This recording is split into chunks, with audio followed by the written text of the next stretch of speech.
Hey guys, I'm excited that you are ready to dive in. This might go maybe 10, 12 minutes long because I'm going to show you the basic and the how to and the what things to kind of look out for as you start constructing or building your journal. Okay, now the first thing first, you will hear me say again and again if you haven't, is that writing uh, creates clarity. Clarity creates certainty. Certainty, knowing certainty, it gets you to take action, and action is what gives you the freedom. Okay, and I kind of jotted down here on my little binder. Hopefully, you guys can see that. Writing to clarity, clarity to certainty, action, and then to freedom. And I'm not talking financial freedom or anything. I'm talking whatever specific that you're working on.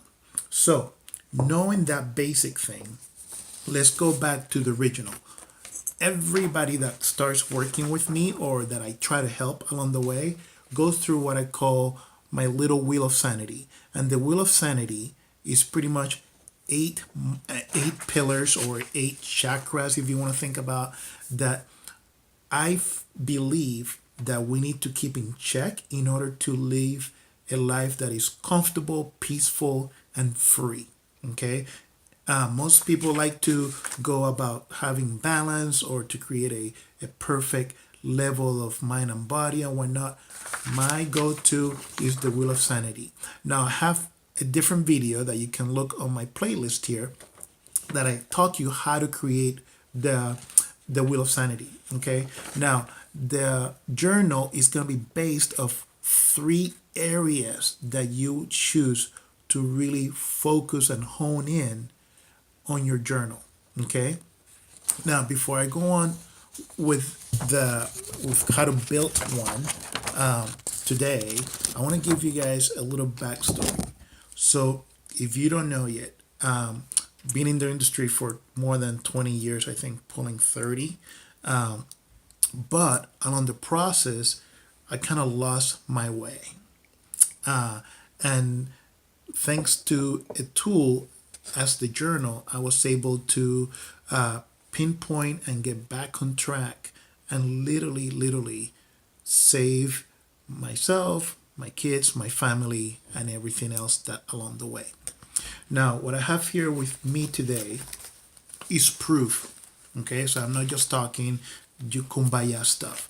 These are all my planners going all the way to 2007, 2007, 2008, 6, 7. There's 8, and I can see 9, and here comes the tricky one. 10, and then I didn't do a journal until 2015, 16, 17 that I'm finishing up reviewing and recalibrating it for the new year into this new fancy one. But here's the thing.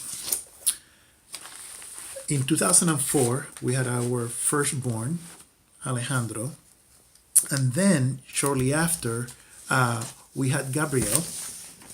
And then in '09 we had Bianca. So we had 3 kids, all right? '04, '05, and '09. All those years, I was able to keep a journal to see my roadmap, what was important to me, what was I focusing on, day in, day out, week in, week out, month after month, through the year, year after year. In 2010, I kind of took a little shiny light off the side of tail of my eye, and I look at a mirror at a shiny light, and I started following 2 people in the fitness industry, and that's when things went sour. Okay, and I'm gonna try to keep it together because it's very hard to kind of relive and communicate this to you guys. But then these 2 people that I start following because they were actually well known in the fitness industry gave me advice. I took their programs, bought into their program, joined their punch, for lack of a better term. And if you notice, from 2010 to 2015, I did not do any journal, I had no roadmap. And here's the one kicker that to this day I will never forget. One of the advice that one of the these people gave me was, if it's not making you money, you should not be doing it. And what he was referring to is, one of my values is to give back to the community. And I try personally and from the business side to always give back to the community, to always give back to the community. And it was not about the money, and it was more about us keeping our vision uh, clear and focused and on point and on pace. And every year that we were focusing on that, giving back, taking care of the people that needed us, money, stability, all that other stuff. So every time that we focus on that, the extrinsic stuff will come back to us, which was great. We never thought about it. Okay. Now, thanks to the power of the journal, of writing to clarity, I was able to find my way. I mean, we were in a position where at the time we were not able to buy the building that we were at. That was the initial intention, to buy the building and just make it ours, and an investment and whatnot, and grow the business from there. And we were forced to actually relocate because the building was not in the quality that we knew our clients deserve. Now, fast forward from 2010 to 2015, and I'm going to reach out here for my little binder. In 2015, when I started back to do my journal, you know, I went back to, it was a good, dark moment. So I'm very thankful, not only to Nico, but to my mom, because all her spiritual strength and belief were the ones that got me through, to get back my head back in the game. But I got back on track. I was like, okay, let's see where we left off. Let's see what got us to that peak point that we were high performance no matter what. And it was our values. So, just like I do with every client, where I put that wheel of sanity, I went and I completed my wheel of sanity myself. And with that, I was able to pick up the ball where it was dropped and just focus. And I got to tell you, it feels amazing to get back on top of the hill. Feel like, yes, it's muddy, is a lot of gravel, because once you're on top and you go back to the bottom, you're like, oh crap, gotta get back on top. It's harder, right? It's almost like losing weight. You lose it, you gain it, you want to lose it again, and it's harder. So I pick again the things that were important to me, to start working on it, to stay focused. So, and stop listening to the naysayers and the people that were not in line with my values, that were not meeting my standards. And all those people that were not meeting my standards, I got rid of them. Okay. And you bet your ass I got rid of those two coaches, those two mentors. And I tell you, man, from 2015 to this date, life is great. The kids are doing amazing beyond our belief. I even patched my relationship with my brother, which in that lapse of 2010 and 2015, we were like totally not in the same line, not even speaking at all. Financially, we're coming back on top slowly.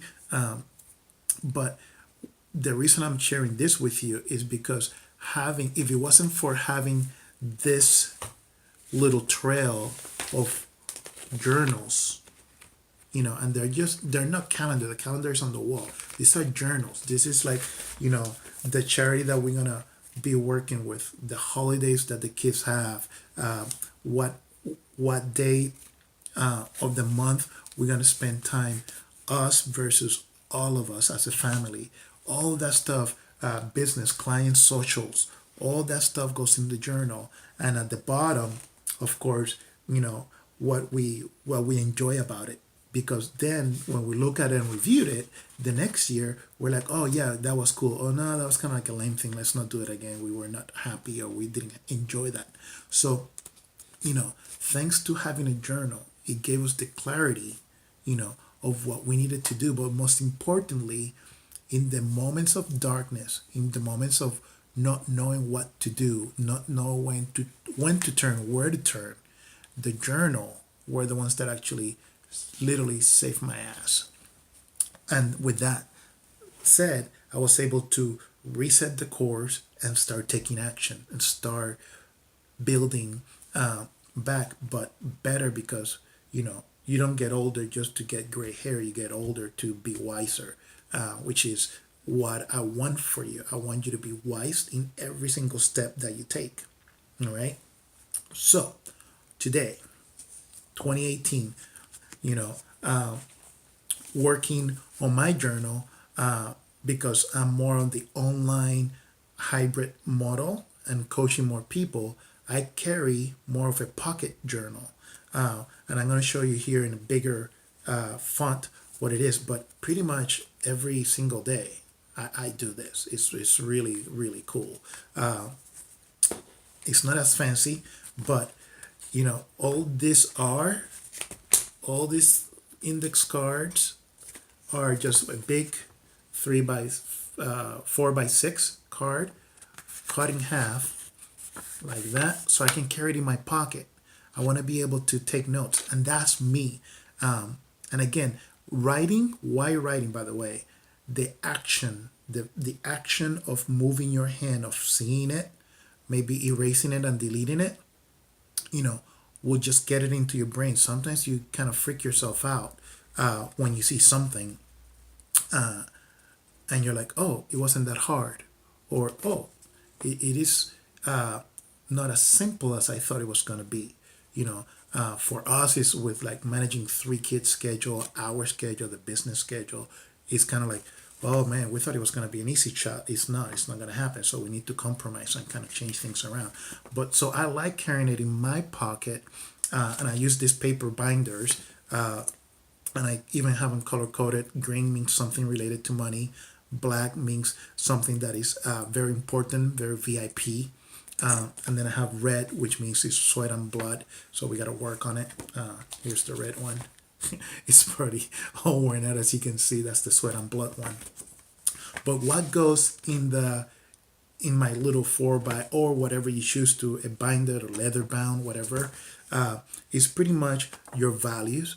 I always tell people to pick 3 values to stay focused. For me, are gratitude, courage, and consistency. Those are my values that I'm really honing in, focusing on. I have love, knowledge, and all the other values that I try to live my standards day in, day out. But those are the 3 that I keep tabs currently, day to day, and I jot down. Did I say thank you to somebody? Did I say my appreciation to somebody? How did I actionable show to somebody that I was grateful for what they did for me or for my kids or for the business, whatever. The other thing is based on what you pick from the wheel of sanity. We go on a sprint. So let's see, Kano here. There's a Japanese term where you focus on one small thing and you go at it, focus on it, like OCD crazy for no more than 2 weeks. That way you don't waste time, you don't waste resources, and you know if it's going to work, if it's not going to work. For instance, we got rid of the storage unit and we gave stuff away. We sell stuff on Craigslist, we put stuff on eBay, and whatever's not gone out of the storage, and this was at the end of the year, it was taken to Goodwill. So we did 2 weeks of that. Boom. That item on our family list or goal was clear, was done. Okay. And you can do that for any single thing. It can be your car, tires, oil, upholstery, detail, whatever. Just focus, hone it, boom, boom, boom. And no matter what's coming at you, you just focus on that. And anything that comes like, not right now, maybe later. This is not a good time. That's the perfect line. So you don't have to say no. Okay. And the very important thing that my coach Robin Sharma, shared with me was to always jot down at the end of the day something I learned that day. And I didn't have it on my previous journal, but I thought that was really good because as I'm trying to become more well-rounded, I want to be able to track and see all the stuff I learned, from who I learned it from, where I heard it from, so I can share it with you guys, right? And you guys can be better. And the last thing to do is, if you working out of the three, pick on two of your things out of your wheel sanity. And it can be your health, like my here is my health, working towards getting ready for the first obstacle course. And this one might be financial, business, or family, organization, whatever, or family getaway for spring break. So you pick two and you just take it from your sorry goal system, what you're focusing on for that month, and just dump it here, and you just carry it with you every day. And at the end of the week, you just make a pile of them like that, paper bind them, okay? And when you have time on your R&R time, you review it and you'll see what went good, what didn't you do, why didn't you do it, how can we make it easier, how can you make it more easy to delegate, for lack of a better term, okay? But the key, and this is why I call it an actionable journal, is to look at the wheel of sanity, write it down, okay, and then from there start taking action. And that way, let's say this is right now the first part of the year, in the summer or the end of summer, you can look back at this card or at your journal or at your paper, whatever you're looking at, and say, oh my God, we have done so much shit, which is one of the cool things that we do. We're looking at it, we look at all this stuff and we're like, man, we've done a lot of stuff with Komen. We have really left Alzheimer Foundation behind. We should start doing more charity with work with them. Or, we're up to 7 charity. We should really start either delegating or hiring somebody to help us with charity work.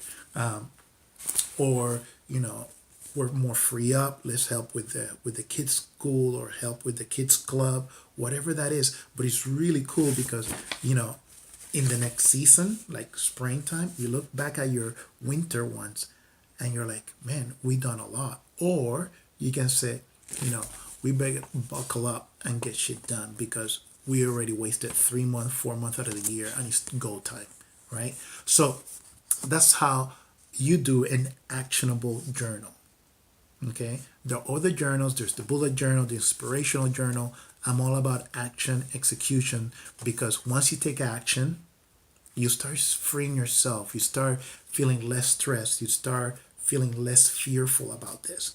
Okay, so please, I ask you to leave me any comments, good or bad, either way, as long as it's constructive, what you feel this can do for you right now, if you start doing it today or tonight or tomorrow morning. Okay, I'll look forward to hearing from you, and until then, stay healthy and remember, action leads to freedom. Talk to you guys later. Bye.